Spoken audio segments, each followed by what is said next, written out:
ನಮಸ್ತೆ ಎಲ್ರಿಗೂ.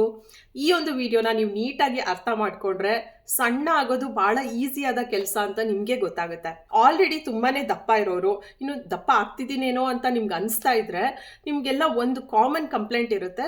ಅಯ್ಯೋ, ನಾನು ಏನು ತಿಂದರೂ ಕೂಡ ಈ ಕೊಬ್ಬಿನಂಶ ಬಂದು ಹೊಟ್ಟೆಲ್ ಕೂತ್ಕೊಳ್ಳುತ್ತೆ, ಇಲ್ಲ ಥೈಸಲ್ಲಿ ಇರುತ್ತೆ, ಇಲ್ಲ ಬಟಕ್ಸಲ್ಲಿ ಇರುತ್ತೆ, ಇಲ್ಲ ಬಂದು ನನ್ನ ಕೈ ಆರ್ಮ್ಸ್ ದಪ್ಪ ಆಗುತ್ತೆ, ಕೊನೆಗೆ ನನ್ನ ಚಿನ್ ಕೂಡ ಬಿಡೋದಿಲ್ಲ, ಅಲ್ಲೂ ದಪ್ಪ ಆಗುತ್ತೆ ಅಲ್ವಾ.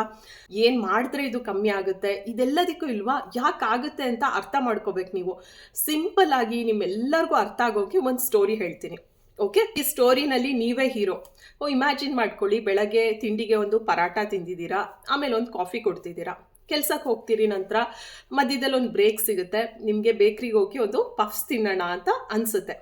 ಪಫ್ಸ್ ತಿನ್ಬೇಕಾದ್ರೆ ಮತ್ತೆ ನಿಮ್ಮ ದೇಹದಲ್ಲಿ ಗ್ಲೂಕೋಸ್ ಎಂಟ್ರಿ ಆಗ್ತಿದೆ ಅಂತ ಅರ್ಥ. ಅದೊಂದು ಜಂಕ್ ಫುಡ್ಡಲ್ಲಿ ಹೆಚ್ಚಿಗೆ ಶುಗರ್ ಇರ್ಬೋದು, ಅಥವಾ ಸ್ಟಾರ್ಚ್ ಇರ್ಬೋದು, ರಿಫೈನ್ಡ್ ಆಯಿಲ್ಸ್ ಇರ್ಬೋದು, ಪ್ರಾಸೆಸ್ ಫುಡ್ ನೀವು ಏನೇ ತಿಂದಾಗಲೂ ನಿಮ್ಮ ದೇಹದೊಳಗೆ ಏನಾಗುತ್ತೆ ಅನ್ನೋದೇ ಈ ಸ್ಟೋರಿ. ಓಕೆ, ಎಲ್ಲ ಫುಡ್ ಐಟಮ್ಸ್ನು ಮ್ಯಾನೇಜ್ ಮಾಡೋದಕ್ಕೆ ನಮ್ಮ ದೇಹದೊಳಗೆ ಕೆಲವು ಟೀಮ್ ಮೆಂಬರ್ಸ್ ಇದ್ದಾರೆ. ಅವರೆಲ್ಲ liver, pancreas, blood stream, muscle ಹಾಗೂ ನಮ್ಮ ಹೊಟ್ಟೆಯ ಬೊಜ್ಜು. ಓಕೆ, ಇವ್ರನ್ನೆಲ್ಲ ಮ್ಯಾನೇಜ್ ಮಾಡೋದಕ್ಕೆ ಒಬ್ಬ ಮ್ಯಾನೇಜರ್ ಇದ್ದಾರೆ, ಅದೇ ನಮ್ಮ ಜೀನೋಮ್ ಸಿಸ್ಟಮ್. ಹೇಗೆ ವರ್ಕ್ ಮಾಡಬೇಕು ಅಂತ ಗೈಡ್ ಮಾಡೋರು. ಸೊ ಫುಡ್ ಎಂಟರ್ ಆಗ್ತಿದ್ದಂಗೆ ಲಿವರ್ ಪ್ಯಾಂಕ್ರಿಯಾಸ್ಗೆ ಹೇಳುತ್ತೆ, ಓಕೆ ಅಲರ್ಟ್ ಆಗಿರು, ಬರ್ತಾ ಇದೆ ಗ್ಲೂಕೋಸ್, ನೀನು ಇನ್ಸುಲಿನ್ನ ಪ್ರೊಡ್ಯೂಸ್ ಮಾಡಬೇಕು ಅಂತ. ಪ್ಯಾಂಕ್ರಿಯಾಸ್ ಹೇಳುತ್ತೆ, ನನಗಂತೂ ಸಾಕಾಗೋಗಿದೆ, ಬೆಳಗ್ಗೆ ಎದ್ದಾಗಿಂದ ವಾಕಿಂಗ್ ಹೋಗಿ ಬರ್ತೀನಿ ಅಂತ ಅಲ್ಲಿ ಒಂದು ಬಂಟಿ ಆಯಿತು, ಆಮೇಲೆ ಪರಾಟ ಆಯಿತು, ಕಾಫಿ ಆಯಿತು, ಇವಾಗ ಬಂದು ಪಫ್ಸ್ ತಿಂತಾ ಇದ್ದಾರೆ, ನನಗಂತೂ ಇವ್ರನ್ನ ಹ್ಯಾಂಡಲ್ ಮಾಡೋಕ್ಕಾಗಲ್ಲ ಅಂತ ಮೇನ್ ಮ್ಯಾನೇಜರ್ ಬಂದು ಹೇಳ್ತಾರೆ, ನಮ್ಮ ಜೀನೋಮ್ ಸಿಸ್ಟಮ್. ಓಕೆ, ಪ್ಯಾಂಕ್ರಿಯಾಸ್ಗೆ ಆಗ್ತಾ ಇಲ್ವಾ, ಸೊ ಬಂದಿರೋ ಗ್ಲೂಕೋಸ್ನೆಲ್ಲ ನೀನು ಹೋಗ್ಬಿಟ್ಟು ಗ್ಲೈಕೋಜನ್ ಆಗಿ ಸ್ಟೋರ್ ಮಾಡ್ಕೊ ಅಂತ ಲಿವರ್ಗೆ ಅವರು ಗೈಡ್ ಮಾಡ್ತಾರೆ.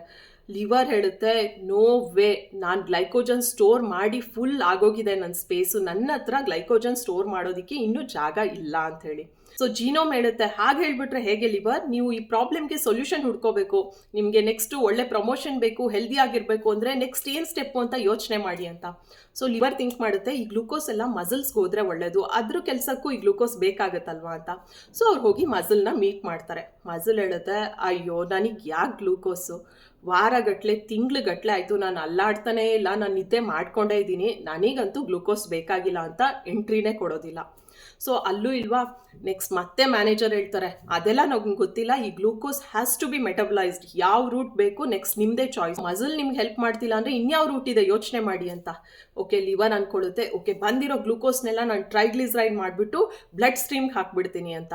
ಬ್ಲಡ್ ಸ್ಟ್ರೀಮ್ ಅಂತೂ ಬೆಗ್ ಮಾಡುತ್ತೆ, ನಾನು ಆಲ್ರೆಡಿ ತುಂಬ ತಿಕ್ ಆಗೋಗಿದ್ದೀನಿ, and organs like kidney, brain, ಕಣ್ಣು, ನಿಮ್ಮ ಕಾಲು ಬೆರಳು, ಕೈ ಬೆರಳು, ಇಲ್ಲಿ ಕ್ಯಾಪಿಲರಿ ಸರ್ಕ್ಯುಲೇಷನ್ಗೆ ಪ್ರಾಬ್ಲಮ್ ಆಗ್ತಿದೆ, ಬಿಕಾಸ್ ನಾನು ಇಷ್ಟೊಂದು ಮಂದ ಇರೋ ಕಾರಣ.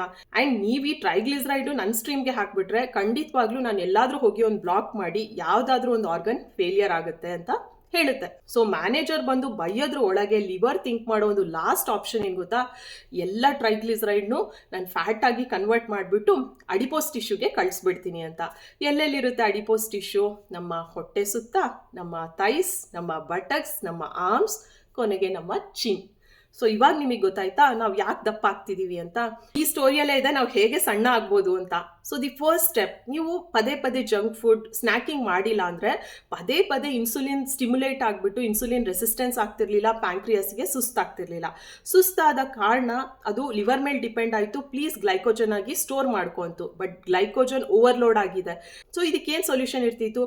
ನೀವು ತಿಂಗಳಲ್ಲಿ, ವಾರದಲ್ಲಿ ಒಂದು ಉಪವಾಸ ಮಾಡಿದಿದ್ರೆ ಈ ಸ್ಟೋರ್ಡ್ ಗ್ಲೈಕೋಜನ್ ಆದರೂ ಸ್ವಲ್ಪ ಖಾಲಿ ಆಗ್ತಿತ್ತು, ಜಾಗ ಉಳಿತಿತ್ತು. ಮೂರನೇದು, ಮಸಲ್ ಕೂಡ ನನಗೆ ಗ್ಲೂಕೋಸ್ ಬೇಡಪ್ಪ ಅಂತ ವಾಪಸ್ ಕಳಿಸ್ತಾ ಇರಲಿಲ್ಲ. ನೀವೇನಾದರೂ ಡೈಲಿ ಕನ್ಸಿಸ್ಟೆಂಟ್ ಆಗಿ ಎಕ್ಸಸೈಸ್ ಮಾಡ್ತಿದ್ರೆ ಅದಕ್ಕೂ ಗ್ಲೂಕೋಸ್ ಬೇಕು ಎನರ್ಜಿಗಾಗಿ, ಬಟ್ ಅದು ಕೂಡ ಲೇಸಿ ಆಗಿದೆ, ಅದಕ್ಕೂ ಗ್ಲೂಕೋಸ್ ಅವಶ್ಯಕತೆ ಇಲ್ಲ.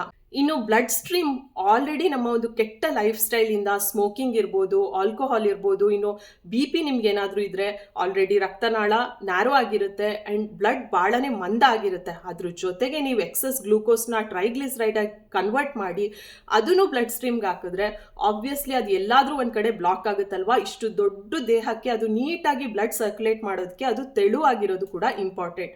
ದೇಹ ಎಷ್ಟು ಪ್ರಯತ್ನ ಮಾಡುತ್ತೆ ನಾವು ತಿಂದಿರೋ ಒಂದು ಗ್ಲೂಕೋಸ್ನ ಕರೆಕ್ಟಾಗಿ ಚಾನಲೈಸ್ ಮಾಡೋದಕ್ಕೆ. ಯಾವ ಆಪ್ಷನ್ ಇಲ್ಲದೆ ಇರುವಾಗ ಕೊನೆಗೆ ಅದು ಹೋಗಿ ಅಡಿಪೋಸ್ ಟಿಶ್ಯೂ ಸೇರ್ಕೊಂಡು ಸ್ಟೋರ್ಡ್ ಫ್ಯಾಟ್ ಆಗುತ್ತೆ. ಇದೊಂದು ವಿಷಿಯಸ್ ಸೈಕಲ್. ನೀವು ಎಷ್ಟು ದಪ್ಪ ಆಗ್ತೀರಾ, ಮತ್ತೆ ಇನ್ಸುಲಿನ್ ರೆಸಿಸ್ಟೆನ್ಸ್, ಮತ್ತೆ ಎಲ್ಲದೂ ಒಂದು ಸೈಕಲ್ ಆಗಿ ರಿಪೀಟ್ ಆಗ್ತಾನೆ ಇರುತ್ತೆ. ಸೊ ಈ ಸೈಕಲ್ನ ಬ್ರೇಕ್ ಮಾಡೋದು ಹೇಗೆ? ನಿಮ್ಮ ಡಯಟ್ ಬಗ್ಗೆ ಕಾನ್ಸಂಟ್ರೇಟ್ ಮಾಡಿ, ಪದೇ ಪದೇ ಸ್ನ್ಯಾಕಿಂಗ್ ಮಾಡಬೇಡಿ, ಎಕ್ಸಸೈಸ್ನ ಕನ್ಸಿಸ್ಟೆಂಟ್ ಆಗಿ ರೆಗ್ಯುಲರ್ ಆಗಿ ಮಾಡ್ತಾ ಬನ್ನಿ. ಇನ್ನು ಮೂರನೇದು, ನಿಮ್ಮ ಕ್ರೇವಿಂಗ್ಸ್ನ ಕಂಟ್ರೋಲ್ ಮಾಡಿ. ಬಹಳ ಮೆಥಡ್ಸ್ ಇದೆ, ನಮ್ಮ ಕ್ರೇವಿಂಗ್ಸ್ನ ನಾವು ಕಂಟ್ರೋಲ್ ಮಾಡ್ಕೋಬೋದು. ಇನ್ನು ನಾಲ್ಕನೇದು, ಬೇರೆ ಸ್ಟ್ರೆಸ್ ಫ್ಯಾಕ್ಟರ್ ಏನೇ ನಿಮ್ಮ ಲೈಫಲ್ಲಿ ನಡೀತಾ ಇದ್ರು ಕೂಡ, ಮೆಂಟಲ್ ಸ್ಟ್ರೆಸ್ ಇರ್ಬೋದು, ಬೇರೆ ಕೋಮಾರ್ಬಿಡಿಟೀಸ್ ಇರ್ಬೋದು, ಅದನ್ನೆಲ್ಲ ಮ್ಯಾನೇಜ್ ಮಾಡೋದನ್ನ ಕಲೀರಿ. ನೀವು BP-ನ ಚೆನ್ನಾಗಿ ಮ್ಯಾನೇಜ್ ಮಾಡೋದಿಲ್ಲ, ಮಾತ್ರೆ ಕರೆಕ್ಟಾಗಿ ತಗೊಳ್ಳೋದಿಲ್ಲ, ಲೈಫ್ ಸ್ಟೈಲ್ ಚೆನ್ನಾಗಿ ಮಾಡೋದಿಲ್ಲ, ಬ್ಲಡ್ ವೆಸಲ್ ಭಾಳನೇ ನ್ಯಾರೋ ಆಗುತ್ತೆ. ಆ ಟೈಮಲ್ಲಿ ಟ್ರೈಗ್ಲಿಸರೈಡ್ ಬರುತ್ತೆ, ಎಲ್ಲೋ ಒಂದು ಕಡೆ ಬ್ಲಾಕ್ ಆಗುತ್ತೆ. ಬ್ಲಾಕ್ ಆದರೆ ಸ್ಟ್ರೋಕ್, ಹಾರ್ಟ್ ಅಟ್ಯಾಕ್. ಸೊ ಈ ಒಂದು ಬ್ಯೂಟಿಫುಲ್ ಸ್ಟೋರಿನ ಪ್ರತಿಯೊಬ್ಬರ ಜೊತೆ ಶೇರ್ ಮಾಡಿ. ಇವನ್ ನಿಮ್ಮ ಮಕ್ಕಳಿಗೂ ಕೂಡ ಇದನ್ನ ಹೇಳಿ. ಇದರಿಂದ ಅವರಿಗೆ ಲಾಂಗ್ ಟರ್ಮ್ ಹೆಲ್ದಿ ಲೈಫ್ ಇರುತ್ತೆ. ಹೆಲ್ದಿ ಆಗಿದ್ರೆ ನಾವು ಹ್ಯಾಪಿ ಆಗಿರ್ಬೋದು. ಇನ್ನಷ್ಟು ಹೆಲ್ತ್ ಟಿಪ್ ವೀಡಿಯೋಸ್ಗಾಗಿ, ಮೆಂಟಲ್ ಹೆಲ್ತ್ ಟಿಪ್ ವೀಡಿಯೋಸ್ಗಾಗಿ ನಮ್ಮ ಅಕೌಂಟ್ನ ಫಾಲೋ ಮಾಡಿ. Thank you.